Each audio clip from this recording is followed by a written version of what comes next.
Waiting we are. for the We're live. Hi everybody. We're live. This is Nerdrotic's recap for Arrow Season 5, Episode 2, Recruits. I'm your host, John Reed. Joining me as usual is Dennis Bethalkis. How's it going, Hey, Dennis? I'm in San Diego, and We have John is in LA. we've got our awesome new lower third, so you can always tweet at me at JohnReed16. And you can always tweet at me at DeForce, as you can see right DeForce. down here. So yeah, let's we'll talk about what we have in the pipeline at the end of this at the end of the show. So I guess we should just jump right in. Okay, how do you like this episode, Dennis? I didn't catch the first episode live. You and Gary talked about it last week, and I was kind of shocked to see that we're starting with a whole new Team Arrow this season. So how do you like how this is playing out? Um, you know what? Honestly, it was better than the first episode. The first episode was just kind of dull, really. You know, it was like, and I'm glad this time around they've actually, I don't know, spiced things up a little bit. You know, we've laid the groundwork for what Diggle is doing too, and how Diggle might come back. And yeah, like you said, we have the whole new team that's come about, including a mystical member. Yeah, I'm so excited about that. Yeah, it seems like a running trend with these CW shows this season, aside from maybe Supergirl, because it's a relaunch. They did a lot in that first episode, introducing Superman, et cetera, et cetera, et cetera. However, both The Flash and Arrow, and we'll see tonight what happens with Legends of Tomorrow, both kind of started with a weird first plotting kind of an episode, and then kind of amped it up with the second episode to really set the stage. What do you think about that strategy? I mean, it's so weird to kind of start with a fizzle and then amp it up right after that. I think what happened is we needed to see the second episode of The Flash in order to get to where we're at with the second episode of Arrow. Because of Flashpoint, there were some changes, a few changes, not a lot. But yeah, let's talk about that a little bit. Your predictions, none of them are coming true. The Supergirl integration via Flashpoint, that doesn't seem to be happening. Laurel Land's coming back because of Flashpoint, that doesn't seem to be happening. So why do you think they're? It may happen. I mean, we don't know exactly what's going on yet. If he might go back to the past again and screw things up yet again. It's Barry after all. I mean, sure. I know he said no, but he might do it. As Gary says, no one ever really listens to their elders. You know, like he has to make those mistakes his own. But that said, as Flashpoint stands right now, we've got Supergirl in a different universe, and we've got Laurel still dead. The only real change that we've been hinted at in Arrow because of Flashpoint was hinted at on the Flash show, which is Diggle has a son and not a daughter. Other than that, older son too. At that, yeah, older. Other than that, there's not really much going on with Flashpoint across this CW universe. Do you think that's kind of a missed opportunity? I mean, I definitely think they could have gone all out, kind of like how Marvel should have gone all out with Civil War across all their properties. I feel like DC CW should have gone all out with Flashpoint across its properties as well, made the tweaks they needed to make and use it as an excuse to retcon all these shows. No, I think they're holding it in reserve. I think they did a good job of not going whole hog on it, because then it's.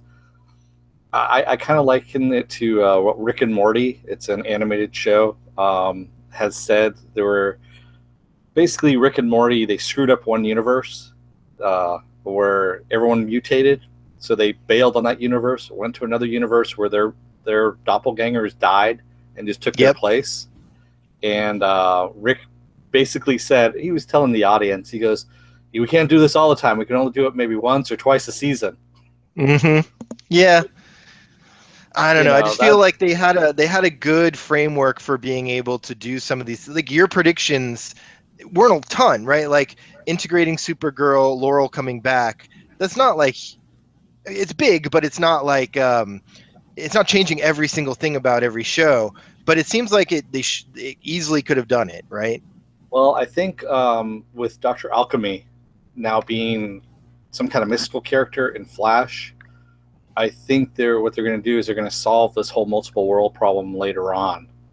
Gotcha. And that's, that whole thing that Dr. Alchemy was saying in the Flash episode where, he's there at the end of this world. Yeah. And so, yeah, I think, we'll see something further on down the line. Yeah. So getting into this specific episode of Arrow, I'm going to start with the thing that maybe bugged me the most before we get into the stuff that I liked more, just because I'm a negative guy like that. Whenever a show integrates like military stuff into a supernatural or superhero show, it just loses me almost entirely. Buffy season 4, anything with like an initiative or so. Separating Diggle from Oliver is always a mistake in my opinion, because the only reason I care about Diggle is because of his personally, the only reason I care about Diggle is his relationship to Oliver. And not only are they separating them completely, but they're also putting him back in the military, which is the least interesting aspect of that character. Why? Yeah. Why? Quite honestly, I find the Diggle character just to be boring, and quite frankly, he hasn't relegated himself above bodyguard as far as I'm concerned. And it's. I just wish they kind of gave him more to do. That was the whole thing. Even his wife was more interesting than he was. Yes. Everything she was doing with Amanda Waller. Yeah, I totally agree. And Diggle, when they started going with the Spartan character, it like was intriguing, right? Like they could have gone some interesting places. Like this show's already kind of Batman with a bow and arrow, and Spartan is like is that, right? Like he's Batman with a gun, right? Like he's very, very Batman-y, and they could have gone full vigilante, and they never really got there with Spartan. He was never really the badass maybe we want him to be. Do you think that this military storyline is trying to make him more badass? Is that what they're trying to do here? I think what they're trying to do is they're trying to set up the next big bad and trying to make it more global, if you will, by bringing, essentially what happened with Damien Dark, with the missiles being launched and all that stuff, being their fault pretty much. Is going to come back again and bite them in the ass. I seriously hope so. Yeah, okay. Then I guess they have to do this. I just hope it doesn't last that long. I would rather have them kill Diggle than have like 5 to 7 minutes of the episode be like him in a military, where he's just a soldier, right? Like I just don't care. There's nothing I cared about any of those scenes. They were choppy. They were just, I don't know. This seems so inconsequential to me. Well, actually what kind of pissed me off about this episode, come to think of it, was that Arrow's back to killing people again. He made this whole speech about, I'm not going to kill people anymore in the first episode. And we just see him just like knocking off bad guys. That was the funny thing. I had the same thought, and I didn't know. I was like, if he's not killing these guys, there's no reason they would just go down with those arrows. Yeah. So he's literally just he doesn't even know who these guys are, and he's just that one guy that he grabbed the arrow and shoved it into his stomach, like up through his on his back, and then pulled it back out again. I'm like, yeah, that guy's dead. Yeah, it's cool, right? It's just don't make the effort to say he's not killing people if you're going to have him just like stabbing people through the torso with arrows constantly. Yeah, I don't know. It's weird. But there was a lot to like in this episode, right? So let's I don't know if you've researched any of this stuff or not, but I may throw some questions at you that we'll have to answer. Okay, so I did no research whatsoever. Okay, so new Team Arrow. We've got Evelyn Sharp. Is this somebody I should know? I honestly don't know who Evelyn Sharp is. Okay, so Wild Dog. What's Wild this Dog character? Was introduced in the 90s. Okay. Just a horrible character. And, that whole thing where he kept saying, can't we just change the code name? Everyone wishes they could change the code name and the character. And the thing is, I like the actor. The actor was in another CW series called Reaper. Oh yeah, yeah, yeah. Yeah, he was the best Yes, I friend. loved him. Yes, I liked him in Reaper. You're right. I Yeah, forgot. I was trying to. I was thought it maybe he was in Veronica Mars. I couldn't place him, but yes, interesting. and so I Um, really like the actor. It's just his character, I'm not digging at all. And this like moody, like rebel kid who can't follow orders. You know, the typical archetypes. Very yeah, lazy, again, in my opinion. and of Um, course, Mr. Terrific. I'm kind of waiting. yes. I want to see the, when we're talking about masks, they're talking a lot about masks. I just wanted to see, the T mask over his face. It was just, you Yeah. know, They alluded to it last season, right? Like I forget. They alluded to it last season, but we yeah. just They haven't had the ball, seen. the balls that Yeah. he normally uses. Um, So we've got Wild Dog, we've got Evelyn Sharp, who neither of us are familiar with, and we have Mr. Terrific. And then as the episode goes on, it seems as if Ragman is going to be part of new Team Arrow. So Yep. Ragman, he was. I thought they did a really good job with everything except for the mask, where you couldn't tell he was talking when he was talking. Yeah. Other Yeah. than that, I felt like they did a really, really good job with Ragman, and I'm interested to see where they go. It very much seems to me like they're trying to get a more diverse Team Arrow instead of just a bunch of white dudes and Diggle. And Ragman is. Okay, what's the background for Ragman? Isn't he more of a Batman No, no, guy? he's more kind of like what they said. The rags are 2,000 years old, and um, they're more. They kind of have a history to them. So the rags usually slowly take over the wearer. So I like know Venom. that. Um, Not really. It's more like a madness kind of thing.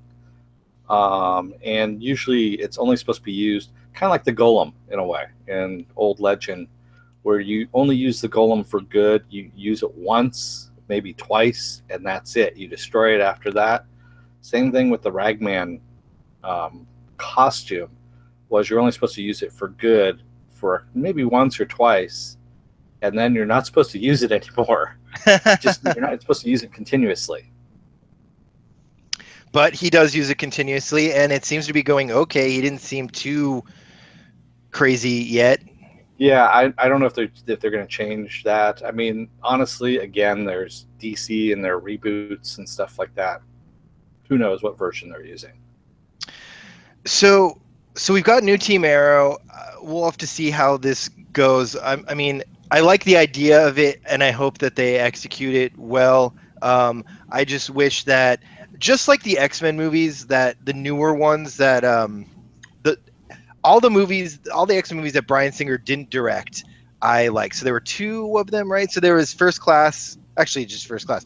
So I like what they were doing, but the X-Men that they chose were like the D-list X-Men. And I feel like Team Arrow, they could have gone like full B-list guys, and they really were pulling from the drudges of DC lore here. Um, yeah, I mean, I don't know. Ragman has again, it's a '90s character. They're pulling a lot from the '90s, is what they're doing. Mr. Terrific, again, '90s character. Well, he was around earlier than that, but his heyday, if you will, was the '90s. So my guess is Evelyn Sharp is from the '90s too. That's not when I read a lot of DC, honestly. Yes. You had a lot of splash pages and stuff like that, and yeah, I It kind was of the era of Image Comics, which was more about art than story, really, in those yeah. days. You know, agreed. Um, so one of the things I really did like about this episode is Quentin Lance is not The dealing with the alcoholic, death of yeah. his daughter. Yeah, he's not dealing with the death of his daughter. And Thea has quit Team Arrow, and she's really trying to help him out of the hole that he's found himself in. And she's interviewing him for a job in the mayor's office, and eventually offers him deputy mayor. Um, I love this. I love the actor. He looks. I know he's supposed to be really in a dark place. The actor looks incredible. Like he looks incredible right now. It's as if they have him in shape to be a hero in a way. But the storyline they're giving him is very much just, it seems to be biding time until maybe Laurel comes back. And how do you like what's happening there? I'm just thankful that the woman who plays Thea finally got Yes. some speech therapy lessons, so she had to lisp anymore. Yes. Because that was driving me insane for like 4 seasons. You know, she had it Yes. really bad last season too. I don't know what was going on. It was very pronounced, and now it's like gone all of a sudden. Yeah. So I love that actress. Look, I've said it before. She's from the OC and Gossip Girl, and those are some of my favorite shows. I really like the actress. I didn't know. I thought they took too long getting her to be Speedy, and I also wish she were still Speedy. Like I wish that they would just go all in with her as Speedy at some point. nah, I I'm really kind like of the glad actress she and I like pulled the away. character. Really? Why so? Just to be honest, she kind of bored me as Speedy. To tell you the truth, it was kind of Yeah. one dimensional, and again, it was like Diggle. She was just I actually find her more interesting now, helping Ollie with his mayoral duties, than I did as his sister or as Speedy. Did you prefer Arsenal? Like, did you like that character? Roy was okay, but it wasn't the Roy from the comics. Hmm. And so it never really got there. It wasn't allowed to happen. So I just looked it up, and Evelyn Sharp is Artemis from Young Justice. Oh, okay. All right. Yeah. So So Artemis, yeah. it Okay, almost that makes seems like they're sense. building up a Young Justice. You've got Roy, you've got Speedy, you've got Artemis, you've got Wild Dog, you've got a lot of people who could make up a Young Justice team almost. I wonder if they're heading that direction. No, I really doubt it. I mean, they've already got enough on their plate as it is. CW, because they keep Yeah, talking but about Constantine. About bringing yeah. Constantine back too. But if they do Constantine, they're going to bring him back as part of another show. And I feel like Legends of Tomorrow, this is a make or break season for Legends of Tomorrow. So maybe they're looking down the pike and thinking, okay, well, what else can we have that's part of this universe? And they're just trying to build characters out of these other shows, throwing spaghetti Yeah, at the wall, if you will. possibly. Um, so yeah, Evelyn Sharp, Artemis. That's awesome. I didn't catch that. I wish that they had alluded to Artemis in some way. I know she Yeah. was in the last season, but yeah. Um, So yeah, Laurel is still not back. What's the over under on how many episodes? Over under 5 episodes until we get Laurel back It's going to be a on. sweeps. It'll be a sweeps Do you week. think in about 4 episode you're looking at 4 episodes? Um, Possibly. She could be back as soon as then. Yeah. So the other thing we got this. Okay, here's the big question: is Prometheus the big bad this season? No, he's working So for the what? big bad. So Prometheus is. How much do you know about Prometheus? Can you give a little character bio? He's a Batman guy, right? Honestly, I don't know anything about Prometheus either. Again, it's this 90s. When you go into the 90s portions there, a lot of characters that were created in the 90s, I got a black hole knowledge of that, honestly. I hear you. So, from what I understand, Prometheus is more a Batman villain than anything else, but this show is very, very Batman-like. So, Well, yeah, they stole most of maybe his characters. right, Rachel Ghoul, the League of Assassins. right. Um, so, do you think that? So you think Prometheus is working for the big bad? Do we know? Are there spoilers out there on who the big bad is this season? I think there was something I purposely didn't read it because I didn't want to be spoiled on it. Yay! No spoilers. So So we'll be surprised when we find out who this guy is working for. But it seems like he's pulling strings. I wish that they could do more with the big. I like what they did with Ra's al Ghul. He wasn't just trying to like own the city. Like every big bad in this show is like, I'm taking over the city. It's my yeah, city now. Like that's like always what they're doing. So I'm wondering, that's what Prometheus says at the end of this episode. Do you think there's anything bigger than just he wants to own Star City for I don't himself? think he wants to own it. He wants to control it. I think what was going on is they want to because the way he said, if you kill, Arrow, you're going to have to answer to me. And I think the reason why he's keeping Arrow alive is because they want to break him, if you will, right. Slowly erode everything, including the city, and then take it over for their own use, whatever it's going to be. Right. Which so is the. Something that was really funny in this, there is an action scene in the middle where Oliver's working on opening up a clinic, and they're working with Amertech, Oh yeah, which I kept thinking they were saying Hammer Tech, and I was like, wait, isn't that a Marvel thing? that's what I said too. I'm like, Hammer Tech, what's going on? Justin Hammer is on DC now. Amertech, which is really fucking hard to say, they're opening up a clinic, and Ragman attacks the clinic, and we think Ragman's the bad guy, but really Amertech is doing some shady things. And all of a sudden, Oliver Queen, who was there literally a second ago, is now Arrow, as if he can mysteriously just morph into the Arrow costume. What the hell? He I was like, how? Wait, he was just there standing like right next to one of the patients, and then all of a sudden he's in his Arrow costume. I'm like, what, did your clothes just suddenly morph into like the Arrow costume? What the hell? Right. He's magical. He was guards too. That was the other thing too. Yes. It was really weird. Like I actually thought that was a huge problem with that scene. People used to I remember when Dark Knight had been out for a little while, and there was starting to be backlash about how good of a movie it really is, right? Like everyone was so in on like, this is the best superhero movie, blah, blah, blah. And then there are always people a few months later who wanted to nitpick little things to point out that it wasn't a good movie. And there's a part where there's like a scene where there's a stick up at a party, and Batman like saves somebody and jumps out of a window. Yet there's still like people back up there, and it just cuts to the next scene as if like that was the end of the burglary. And everyone always pointed to that as like, this is a huge plot hole. This was one of those moments for me in Arrow where I was like, what the hell? Like, no, this is not possible. This was more egregious because it was just kind of like, where the hell did this come from? The one in Dark Knight, I mean, you can actually write that off as going, okay, Joker, basically he got what he wanted. Bruce Wayne was there. He stole from everybody, and he left. Basically, once he threw her out the window, he just left.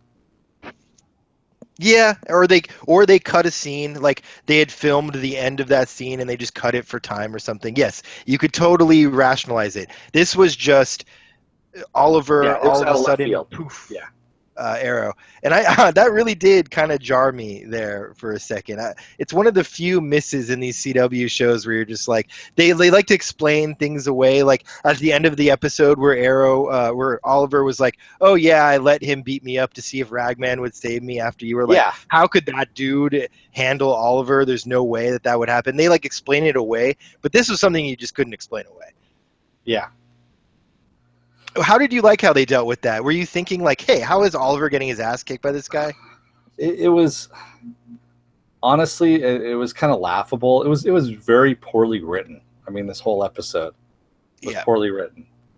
That said, though, it is setting the stage for, I think, a more interesting Arrow season that we've had in a long time. They're adding a lot of characters in that maybe we don't know a lot about and are interested to see where they go. You know, we're not able to predict it as well. We've got the team. We've got our normal cast of characters that are all in interesting places. And Prometheus does seem like kind of an interesting bad guy compared to a Damien Dark or just kind of the normal run-of-the-mill like Dark Arrow type stuff that they've been doing. So as lazy as the writing maybe was in this episode, I do like where it's going. I don't know if you agree. I kind of wanted to go. I want to move away from the moodiness that it's been, you know, the brooding stuff. I want to go more towards, and people are going to hate this, I know this, but more poppy, if you will. You want more Flash in this show? I actually kind of want more of like the trick arrows. You know, okay. That trick arrow in the first episode that turns into a parachute, awesome. You know, I want more of that. I want a glove arrow, a boxing glove arrow. You know that. Yeah. Towards somebody and knocks them out. Yeah, you want the blonde beard, a little more Robin Hood, that sort of thing. Yeah. I want the more optimistic Ollie. You know, I don't want this. You know. Russian proverbs spouting Ollie. Yeah, well, okay, so let me ask you another question. He's training them with the bell, right? And then it does flashbacks to his training with the bell, and it turns out that this whole training thing with the bell was awful. Like, they shot all his friends. Like, it I was was thinking not the same teaching a thing. good lesson. So why is he teaching these guys this lesson that's a bad lesson? Yeah, is he going to shoot them at the end, or what's going to happen? You know, You just see Arrow be like, "Okay, ring the bell," and then like Wild Dog rings the bell and he just shoots Mr. Terrific in the face. Like, I don't. It really didn't make any sense whatsoever why he was using that as the training. Yeah, it was really bad. I said it's the writing. The writing you could totally tell shifted from the first episode to the second episode, and hopefully it shifts again back towards like So that's actually a really good question. We've got these creators. We've got God, I always forget their names. Who are the two guys who do Arrow? Goff and no, not Goff. Berlanti Berlanti. There we go. and Kreisberg. No. It starts with a K. Anyway, these two guys are doing 4 shows, count them 4, on CW right now. So these guys are the creative force between the 4 shows. There's no way they can be overseeing 4 writing rooms effectively at the same time. It seems like Arrow, because it's more established, is maybe one that they're kind of setting aside to concentrate on rehabilitating Supergirl, making Legends of Tomorrow more interesting, making The Flash interesting, and this one's kind of getting left in the dust as far as like quality control over the writing is concerned. Do you think this is a problem with having this many shows run by the same 2 guys? No, I mean you can actually run it where you set up an outline for each show, and that's story wise, but script wise, it's different, right? Script wise, as long as you have script writers that you like, that you trust. I think what it is just getting the same script writers to work on all the episodes. Right. You're having different script writers working on different episodes. Which is how it normally works, but you usually have like a showrunner overseeing all the scripts to make sure that there's continuity and blah, blah, blah. And it just feels like the showrunners maybe are they've promoted somebody within the writing room of Arrow to oversee all the details, because that's where this is falling apart, in my opinion. Like I said, I like where this is going. I just think within that, the writing seems to be a little bit lazy. Well, the writing's always been a little bit lazy on Arrow. I mean, it's that first season alone, was really tough to get through. I felt like the first season was really tight. Like I don't get me wrong, the first season is much weaker than the second season. But I felt like they had like a very specific, like it was the only show these guys were doing. It was the first one, and it was very tight in that he had this book from his father. The flashbacks all made a lot of sense. It was all tying into what was going on in Star City. You had the beginning of the Felicity Diggle Oliver relationship. It felt like it was really tight. It didn't make a lot of mistakes within each episode, even though the overall plot or the overall idea of it was a little bit dark and tough. No, I think like the details were. It was just tough to get through because it was boring. I mean, for the most part, it was kind of, I don't know, it just needed to move a little faster than it did. Yeah. Anyway, I mean, the second season definitely a lot better. Whenever someone was asking me about Arrow, I said, forget the first season, just go straight to the second season. Yeah, and that's it. I mean, they definitely learned their lessons, because the subsequent seasons of Arrow all moved a little faster, and when they started doing Flash, I mean, they accelerated that immensely. I was actually, I had a little disagreement with Gary on the last episode where he was saying 22, 24 episode season can kind of draw out, and I feel like Flash makes a lot of little mini seasons, so it moves a lot quicker. We almost get 3 10-episode seasons every year in the Flash, and Arrow still does move a little more ploddingly along. It's way broodier.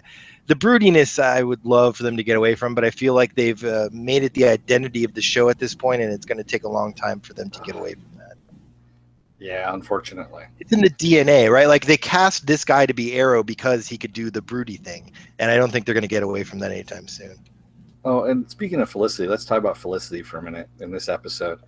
She was actually pretty good. I liked her in this episode a lot. Awesome. Yes. Yeah, I mean, just the quips, the whole, even the really lame groaner, they're too green to go out there. Some can say that about you too. Yeah. So in that scene, what I noticed was, and they did this a couple times this episode.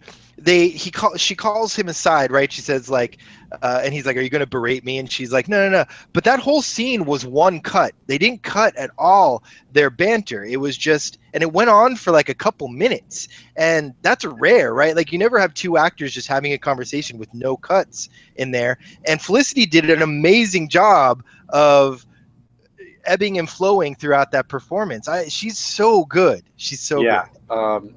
especially the whole thing where she says, "I waited, 5 years to say that joke," you know, Yeah. which Someone could say that about kind you. of a little nod Yeah. to your fans that it's 5 seasons Mhm. of finally calling him Green Arrow. Exactly. Exactly. Oh man, yeah, I loved that little scene in there, and they did that again later. I think right after the clinic fight, they had a scene where it was no cuts and it lasted a little longer than normal. I wonder if that's something that they're just trying for this episode because it worked in context, or if it's something they're going to carry through. Um, So, are there anything else you want to talk about this episode? Any spoilers coming up that you know about that we Um, should address? wasn't digging the scene between Felicity and her new boyfriend. It just seemed kind of forced. Yeah. It was very weird. So I didn't. I I wasn't here last week to talk about the show. Um, is this guy Matches Malone? Because No, when Matches Malone is Batman or Bruce Wayne's alter ego. oh okay, because when she calls him, it's Billy Malone, which is the same name that Matches Malone goes by. So what are they? Is that just a reference, like a Easter egg, or like who is this guy? He's just a cop from when I think he's a dirty cop if I remember correctly. So Yeah, interesting. Yeah, I hate this. I hate this. I hate the fact that they have Felicity with a new guy. I hate everything they're doing with the old Team Arrow to get them away from Oliver right yeah, now. Like it just I hate it. It doesn't make any sense. It just annoys fans. I don't know why they do this stuff. I think I know what they're getting at is they're trying to, excuse me, basically have Ollie look at himself and see, that he's been so closed off, he's been very combative and stuff like that, so that we can actually get to the good Ollie. Wasn't that last season? They Wasn't that the did, whole yeah. thing last season between It's him and again Felicity? they're retreading it again. Yes. It's so fucking old. Like I can't take it anymore with this shit. Like Yeah. it worked when they were together. It will continue to work with them together. Just have them be together and move forward. Like they don't make a big deal about them being together all the time. Just like it worked when they were together. That's what we want. Just give it to us. There's plenty other shit going on that you can destroy. Like just keep this good, you know? Yeah. Oh, I know. I know. That's driving me crazy about this show, and it's something I hope Flash recognizes in that show. Like they keep kind of doing, they're starting to do the same thing with Flash, where they're pulling the team apart to isolate Barry at times, and they I need to think stop doing that. no. I think what they're doing in Flash is they're showing him the consequences of his actions. Again, it's an Arrow thing, consequences of Right. your actions, but at the same time, like you're starting to get Vibe. I mean, we got Vibe out I of love this, Vibe. and now we're gonna Yes. get Killer Frost. Yes. Yeah. Yeah. So you weren't. Let's just do this real quick, since we're going to tie up this episode in a minute or so. This episode of the podcast in a minute or so. You weren't part of the Flash talk. No, Um, so real quick, how do you like where Flashpoint now is going? don't like it at all. Really? Okay. So what? Why not? Um, quite honestly, they had set things up so well, and then just to have Barry on a whim kind of fuck everything up. Yeah. It was kind of stupid. Um, Yeah.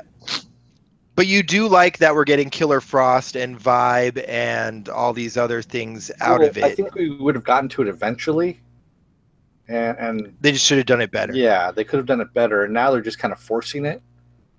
And Yeah. now we're gonna have Wells' kid come back from the alternate. Jenny Quick. Yeah, Jenny. We're gonna have Jenny Quick. We're gonna have Kid Flash. We're gonna have Vibe. We're gonna have Killer Frost. Yeah, We're gonna have Draco Malfoy. yeah. But no, I mean, look, the one thing I can say is that there's nitpicky things, and that's kind of what we do. You know, we like to pick apart the little things of these shows. But on the whole, Supergirl, Flash, and Arrow, they maybe stumbled a little bit at the very beginning of these seasons, but I like the direction of all three shows right now, which is rare. Like usually there's one show that I'm less into, and it's probably Arrow if it's anything. But I like where all these are going. I like where we're going with this whole DC on CW universe right now. Yeah, I do too. I mean, it's fun. I mean, honestly, I know I make a lot of comparisons to Agents of S.H.I.E.L.D.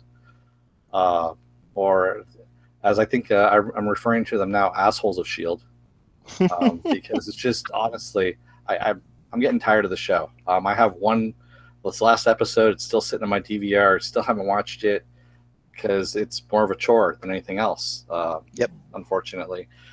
And Marvel needs to step up their TV game to match come anywhere near what DC's been putting on TV. Yeah. And then, of course, DC needs to up their movie game to come anywhere near. Yeah. Marvel it's true. And you could tell the focuses are different there. Look, Agents of S.H.I.E.L.D. has a lot of problems, and Marvel on TV, it shouldn't even be a TV show, right? Like they've got so much more that they could work with. Agents of S.H.I.E.L.D. is at the bottom of the barrel of ideas that they could come up with. The fact that Agent Carter and Agent of S.H.I.E.L.D. are their first big forays into ABC television after the Disney buyout is pathetic. Is absolutely pathetic when you have what DC's doing on CW happening. You've got a fucking model just sitting there looking you in the face, and you've got Joss Whedon, who has made some of the better TV shows ever as somebody who was creatively involved at a time, and you just ruined it. Like they just effed it up beyond belief. And I'm just happy that honestly, DC they put their I think they put their eggs in the wrong basket. They put it all in for Agents of S.H.I.E.L.D. They didn't promote Peggy Carter, which was the better show. And they slightly could have. No, actually, it was a lot better.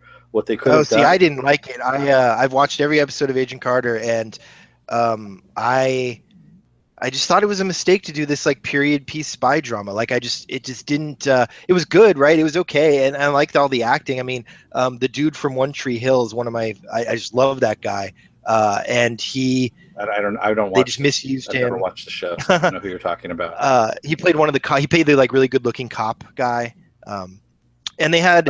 Anyway, so there was just a lot. He's actually Josh Whedon's Dollhouse. No, that's the other guy. Anyway. So that said, I like where the CW stuff is going. I can't wait to see the next couple episodes. Legends of Tomorrow is tonight, so you and I will be live after Legends of Tomorrow tonight to talk about it. We've actually look here at Nerdrotic, we're putting a lot more content that we've put out in the past. Really, it was just a couple shows plus Game of Thrones, Asher's Evil Dead and Game of Thrones. There wasn't a whole lot of coverage going on. We're getting into a regular schedule this fall TV season. So we've had a little bit of growing pains because most of us work other jobs and it's difficult to do all these every night. But Dennis and I have committed. We're going to be doing these half-hour live shows after all of the CW DC stuff during the week. So Supergirl, Flash, Legends of Tomorrow, Arrow. It'll be Dennis and I will be your guys for that, and then we'll get Gary and Melissa into the fold to discuss the rest of the content that we're doing on the weekend. So we'll also be doing Westworld, and Gary and I will be doing Ash versus Evil Dead on Sunday nights. Yep, we're going to start up our Nerdrotic TV round table, and we're going to add another show where Gary can come with us on the weekends and talk about all the stuff happening on the CW, since he won't be able to make it to these live shows every day that Dennis and I are covering. So got a lot of stuff. You're doing Walking Dead as well, right? This weekend? Yeah, we're going to do Walking Dead when it starts up. Does it start up this weekend? No, the 23rd. Yeah, so we got a couple weeks, but yeah, Walking Dead's going to be coming down the pike as well. And then whenever anything drops on Netflix for Marvel. We'll be covering that, and I hope to find a co-host for the Gilmore Girls when it relaunches, because it's one of my favorite shows, and I really want to talk about it with somebody. Maybe Melissa will join me for that. I don't know. She doesn't like a lot of that stuff either, though. So yeah, we've got all this stuff coming out down the pike. I'm John Reed. You can follow me at JohnReed16. Dennis, your Twitter is at DeForce. Yes, that is correct. It's right down here. You can get all of this content at nerdrotic.com. You can also like our page on Facebook. It is Facebook/Nerdrotic Podcast. There's a Twitter account where all three of us kind of dig in on it. It's at Nerdrotics. It'll mostly be, I think, Gary and Dennis doing that at Nerdrotics on Twitter. And please subscribe to us on iTunes. We really need the support to keep building this thing. Leave all your comments. You can really ask us questions in any of those ways, either on Facebook or on Twitter, and we'll try to answer them on the shows coming up. Yeah, and I'm posting content on our Facebook page as well. I just posted the new Rogue One trailer 2 that came out. Also, a couple of things from Supergirl, like the picture of James Olsen as the Guardian, his new Guardian costume, and other trailers as well. So we don't just do TV shows. We also are going to be talking about movies. We've got Doctor Strange coming up. So we're going to be reviewing that, of course. I might actually hit Max Steel this weekend, which is based on a 1990s cartoon. I didn't even know the movie was coming out, honestly, until Me neither. Yeah. Until Monday, I saw it on the Flash. Of like, really? I heard it was coming out, but I didn't know it was coming out that soon. So. Yep.